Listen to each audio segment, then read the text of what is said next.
Assalamu alaikum. I'm Hania and I talk about things that I've learned over time on this channel. Today we are going to talk about neuro-linguistic programming. This triangle consists of levels of change. If you've been consuming self-help content and listening to non-fictional audiobooks, I'm sure you have tried at least one of these things. When it's new year, we want to change ourselves. There are some habits that we want to get rid of. There are some goals that we want to achieve. We try to change ourselves at the most basic level, which often results in dissatisfaction, and the plan does not really work long term. Well, after observing many of my own attempts of trying to change, I found out that the issue lies here at the top of the pyramid, not down here. We come in trouble because we try to change this basic level. I read this in Atomic Habits that it is not possible for a person to achieve goals that are out of alignment with their identity. So, we're not going to talk about spirituality today, but I am going to talk about how our identity plays a huge role in the type of person that we become. So, it either forces us to become better, or it is the very thing that protects us from becoming the better version of ourselves. So what you want is not necessarily what your brain wants. When your brain is trying to protect your identity, it makes sure that you don't act out of accordance from your identity. If you want to be more successful, but deep down you have built an identity around failure, deep down you believe that I'm a failure and no matter what I do, I'm going to fail. So those subconscious beliefs will come in clash with your goals and they will never let you succeed. Because your brain's job is to keep you safe, and it does that by ensuring you act in accordance to your identity. You can also change your beliefs and values. If you have not watched my previous video on values elicitation, make sure to check that out because I have shared a detailed exercise on how to find out your own values. Your capabilities. I do believe that every person must work hard to improve their capabilities, but if trying to change your capabilities could result in change of our overall identity, then we would not have problems like imposter syndrome. People spend years and even decades improving their capabilities, and even after achieving a certain level of um, achievement in their field, they still believe that they're not capable. It's because the problem is not here, the problem is here. Behavior. 95% of the things that we do in our day are subconscious. We rarely think about doing certain things uh, because those behaviors are subconscious.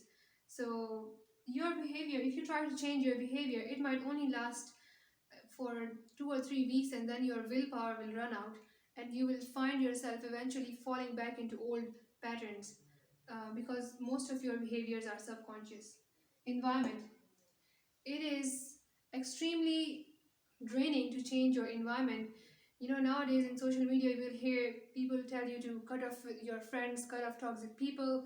So, those kind of advice are not only very harmful, they're very ineffective because your major parts of your environment, like where you live, the family that you're born into, the friends that you have, these most of the time these things are out of your control.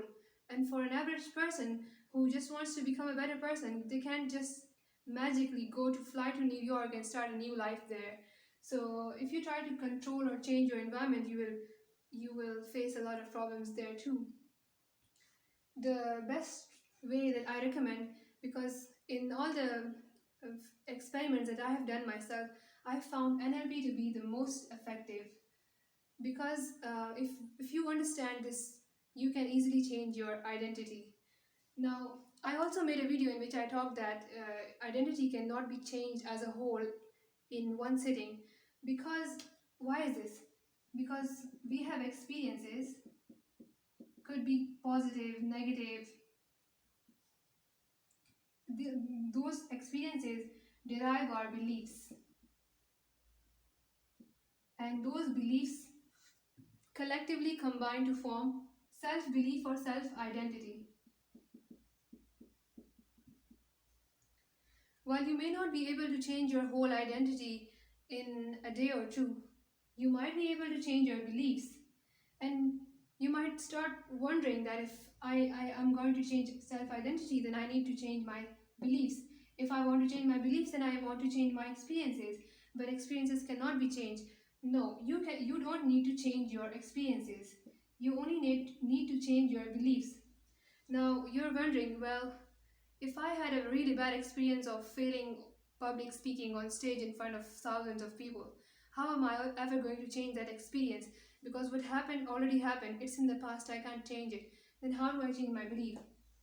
Well, guess what? You still can change your belief by rearranging the way that information is arranged in your brain. What I mean by this is, whenever you go through an experience, your brain magnifies some of its parts and dims down other parts of that experience. So your brain might give a dramatic sound effect to the voice of a person who shamed you for public speaking, and those few words of encouragement that you did get, your brain might dim them down or delete them completely out of the memory. These are called modalities, and we'll get into detail later what modalities are. We have five senses. So but the three most common senses that we feel when we recall a negative or positive experience is visual, auditory, and kinesthetic. So we will talk about only two in this video.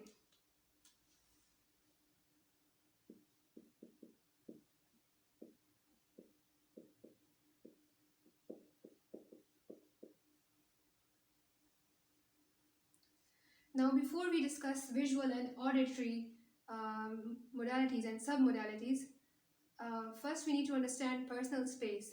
What is personal space? Have you seen someone talk about past and they look at somewhere like here, they look down and to the left? Or some people might look at the left and upward. It means that their brain has stored experiences and events of the past in this area. Or if you see someone talk about future, you might see them do this. So they're looking at this part. It means that the ideas that they are most excited about, the things that they are still planning or still figuring out, are stored in this area.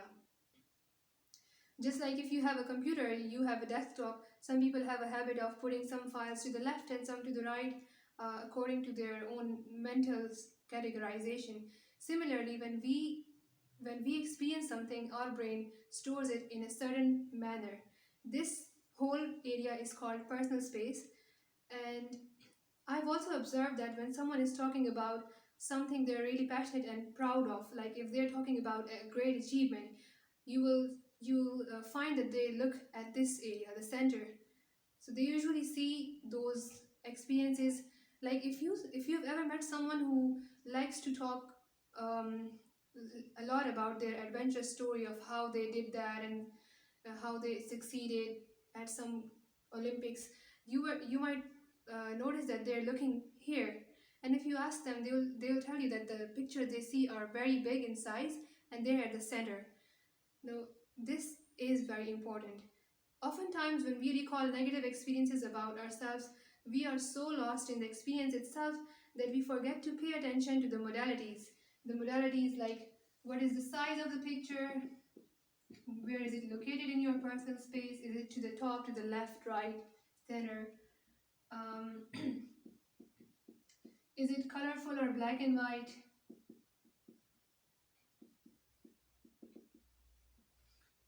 Uh, are you associated into the experience or disassociated?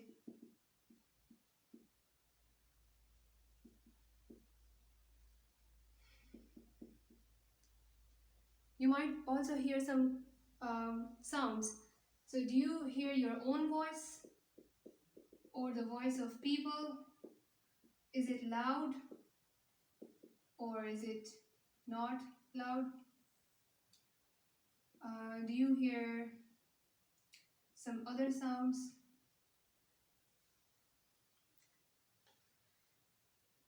Now, knowing the structure of your beliefs, the structure is different for everyone.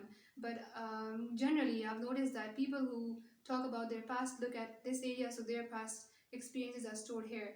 You will need to figure out what your structure is, based on some exercises. For example, you can record yourself speaking about something, and then you might look at your eyes, or like pay attention, really just pay attention to where that picture is located. Some people might say, no, I don't see any images at all. Well, that's not true, because all of us have some sort of visual sense. Imagine if you go to an airport to pick up your friend. How would you know which one is your friend amongst so many faces? Of course, you have some sort of picture in your mind, some sort of vision to which you can compare the faces and figure out which one is your friend. Similarly, when you recall a negative experience that you want to change, you will see some pictures. Some will be like movies, some will be like still images, some will be like videos or shorts. So pay attention to what kind of things those are, and note down the modalities. Note down, what do you sense here, what can you see, what can you hear. Are you associated, meaning that you can see, you can experience, like, are you looking at the experience from your own eyes, or are you looking at yourself experiencing in that picture, like you're watching a movie of someone else. Now, I want you to think about a quality of yours, a belief about yourself that you are really proud of and that you believe strongly about yourself. For example, I believe that I'm a quick learner and I'm a very curious person. So, when I say that, immediately moments, events, and all the occurrences that where I was a quick learner, they recall into my mind. So, when I think about uh, like memories from years ago, that one time I won a competition or something, like it could be different for every person. The the the thing that I want you to pay attention to is that if you're thinking about a belief that you're most certain about, a lot of memories will appear. But if you, let's say, think about a belief that you don't believe about yourself, like you believe that you want to believe that you are successful, but deep down you know you're not, then you will not see as many examples of that belief. Your job is to pick out as many examples and instances of memories, of experiences where you were the belief. If a person wants to believe that he is a successful person, then that person must pick up as many memories as possible where they were successful, even if those were small. Even if it was something small like learning how to cook a dish, some for like specific dish, or learning how to tie their shoes, taking their first steps, succeeding at something small does count. Now, what I want you to do is take those examples and one by one bring them to the center of your personal space and watch them increase in size, increase the colors, the volumes. Pay attention to what you can see in that memory and really magnify those experiences. When you do this over and over again, when you magnify the experiences where you were the type of person that you want to be, you essentially strengthen the belief that you want to believe. Now, some people might say that this will not work and that this is it's like cheating. No, it's not cheating. You know how Allah Ta'ala always tells us to be grateful. It is because scientifically it is proven that a human brain cannot be grateful and anxious at the same time, because those are like the part of the brain that is active when you're grateful. It is impossible for both of those anxious parts and grateful part to be active at the same time. So when you are when you are paying attention to moments where you were grateful, or when you're paying attention to things to be grateful for, you strengthen that belief and you dim down the belief of anxiousness, of worrying, of lack, and this helps you. Because the thing is, even the belief that you believe most strongly about yourself is not 100% true. It is the way your brain structures this information that matters. So for the next time a negative belief pops up, instead of being instead of letting that belief create an emotional response from you, I want you to pay attention to the modalities, which means the structure of that belief. So when you face a negative belief next time, I want you to tell me how big that picture was. Was it a single event that came in front of you, or a bunch of events? Did they come all together, like in a collage or a mosaic, or one by one? And what were you listening? What could you see, and how big those pictures were? Because this information is going to help you secure your strongest beliefs about yourself. And when you go to sleep after doing this exercise and you wake up the next day, you try to access this personal space again, you might notice that the beliefs that you dragged into the center have gone back to the sides. It is okay. I need you to do that exercise again, and when you do it for multiple times, you will eventually, along with consistent effort, you will consistently do efforts, and it will your belief will transform, inshallah. So we'll meet in the next video. Till then, Allah Hafiz.